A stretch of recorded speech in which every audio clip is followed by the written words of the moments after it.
Okay, let's put to use what we were just talking about in the last video. I have benzoic acid here. It's a benzene ring with a carboxylic acid. And we have this should be a negative charge here. We have the protonated and the deprotonated species. So my question to you is, which one is the weak acid, A or B? And if the major species in solution is the weak base, what must be true about the pH? Now remember, the pKa is where we should be focusing, and the pKa of benzoic acid is about 4.19.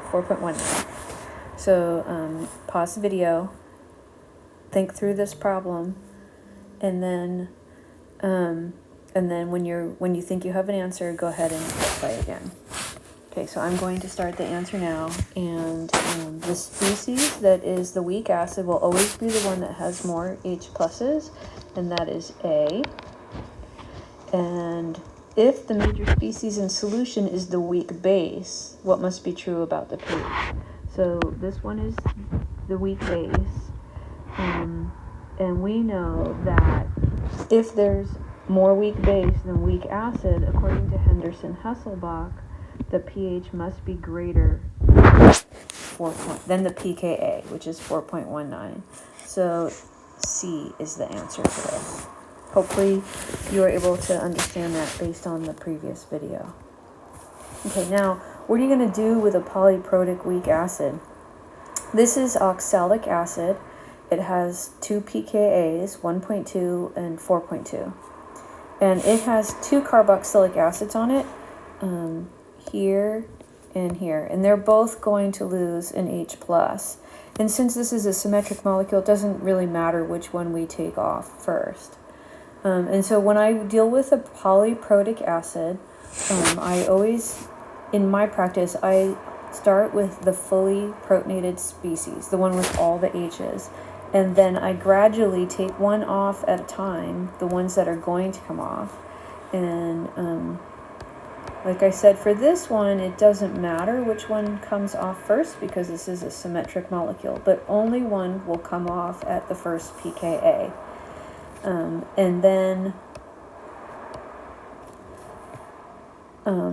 then as you go up in pH, a second proton will come off. Okay. So we have this species and the singly protonated one, which I will abbreviate as HA-, and this one is A2-. Now, it turns out that the most acidic proton is the one that comes off at the lowest pH. So what I do is after I've drawn all protonated species of my weak acid, I label the transitions from low pKa to high pKa. So you'll always start with the lowest number, whatever it is, and put that in the first equilibrium arrow. And then go up. And it doesn't matter how many protonation states you have. If you have a triprotic acid, you would still go from the lowest pKa to the highest pKa. So what we learned in the last video is that we know that at a pKa, and actually I'll call this pKa1, and usually the next highest one would be called pKa2. So when the pH is equal to pKa1, that's when we have equal concentrations of the two species on either side of that equilibrium. So at a pH of 1.2, the concentration of H2A is equal to the concentration of A-. And so as you go up in pH, there's less, the way I think about it, there's less H pluses in solution, and the equilibrium is going to drive it to losing an H plus. And so as you go up in pH, a proton comes off and HA- becomes the predominant species. And it turns out that this HA- will peak at the midpoint between these two pKa's, and the midpoint is going to be the average of them, so it would be 1.2 plus 4.2 divided by 2. So that would be 5.4 divided by 2, and that's going to be, what is that? 2.7, right? So this is going to be at its highest concentration at a pH of 2.7. And then as you go up in pH, there's less and less H pluses available, because remember at higher pHs, OH minus is greater than H plus. So as you go up in pH, eventually the second proton's going to come off. And at pKa2,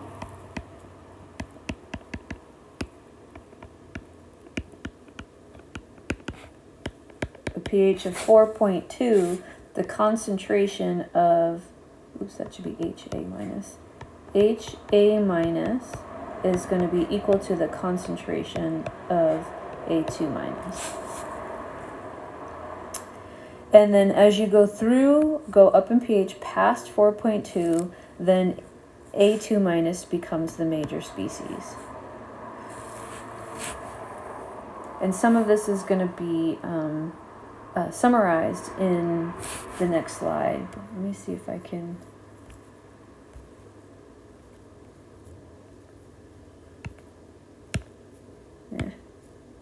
I'll make this a little bit different. Okay, so the ranges for each species from pH 0 to 1.2, H2A is the major species.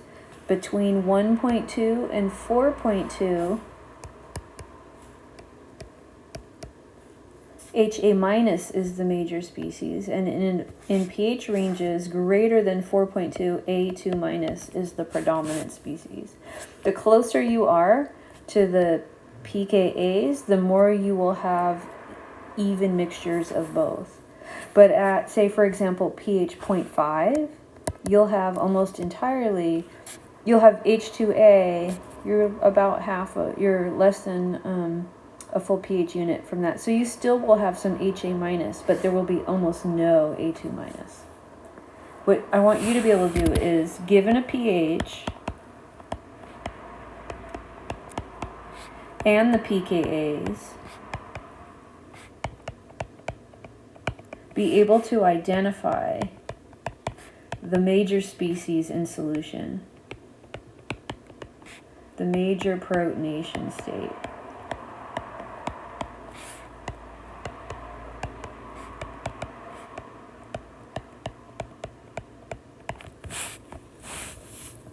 Okay, so here it's all drawn out, and this is just describing how I do it. Is I write the fully protonated species on the left, and then I take one proton off at a time, and as I do that, I label each arrow with the pKa's from the lowest number pKa to the highest number pKa.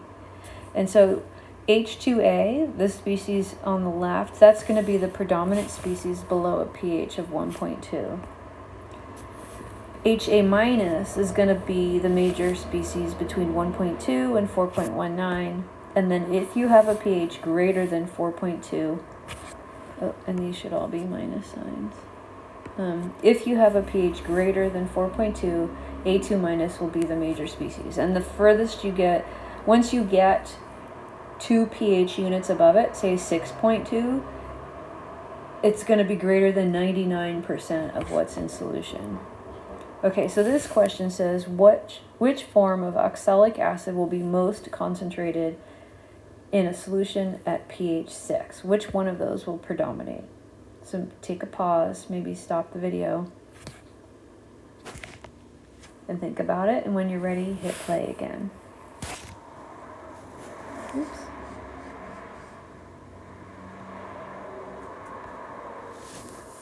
Okay, so it is going to be C, A2 minus. Now there's some other reactions that you should be aware of, and I said that you can't have a buffer unless you have a weak acid and a conjugate base. And if you have HCl, you don't have a buffer. However, it is possible to add HCl to a weak base and generate both species of the buffer. likewise, it's also possible to take a weak acid and add base and generate both species. And I should just give you the starting points for when you take a weak acid, that's HA, and put it in solution. This is called our Ka. And I'm just putting them here together so that you have both of them side by side. That equilibrium is called a Ka. But sometimes you start with the base form. So maybe instead of starting with acetic acid, that's this. Maybe, and that would be what's going on up here. This is HA. Maybe I'm starting with acetate.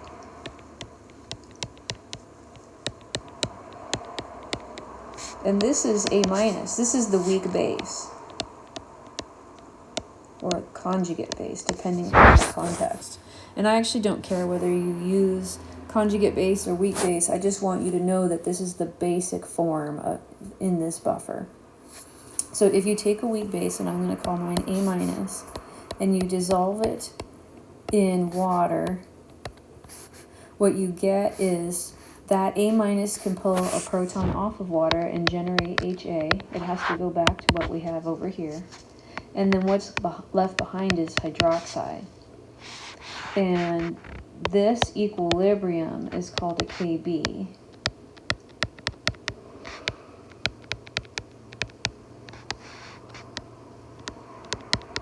In equilibria, we do not include expressions, we do not include pure liquids, so we don't include water.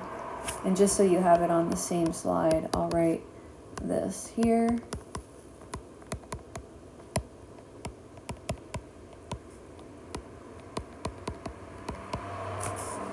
In this class, we're not going to use this so much, but you should, it may be useful for you to know that it exists. But notice that these are not the reverse of each other. There's no hydroxide up here, right? There's no hydroxide.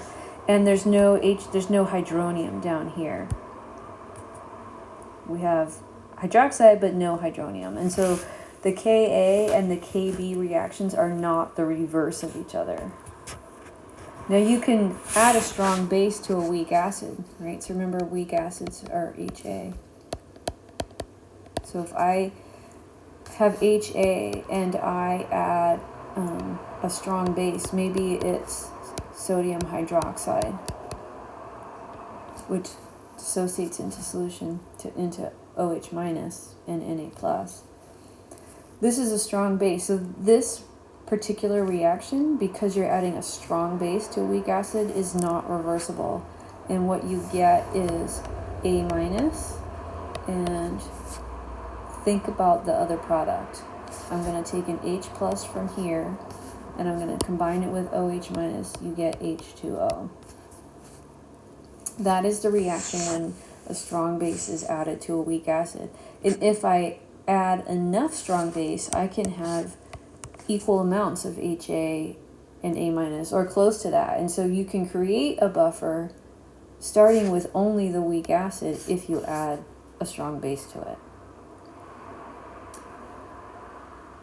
Now you can also add a strong acid, maybe it's HBr, hydrobromic acid, to a weak base.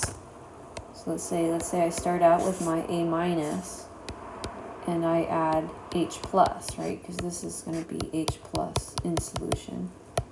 My source of this H plus is the hydrobromic acid. Again, this is a strong acid, so it will quantitatively and irreversibly protonate that weak base. And so, again, you can create a buffer when you started with only weak base by adding strong acid to it. Buffer solutions, you are required to have both HA and A minus. And their function is they tend to resist changes in pH with small or moderate amounts of strong acid or base added. This is important because biochemical solutions and reactions and macromolecules are very sensitive to pH changes, so it's very important to have a buffer both in vivo and in an experiment to protect against large changes in pH. And so again, you have to have both the weak acid and the conjugate base. And these are examples. So here we have acetic acid. And this is sodium acetate. So what you need to realize here is that this sodium is a counter ion. And so when this goes into solution, you wind up with Na plus and acetate. And this is our A minus, our weak base. So when you see these, when you see the cations, and they'll usually be, they could be potassium, they could be sodium, you could see lithium. Some, it's not as common, but you could see magnesium. Those are just counter ions because you cannot have a charged compound by itself. And so when you buy it, this will come as a powder, and it will have to have a counter ion to the negative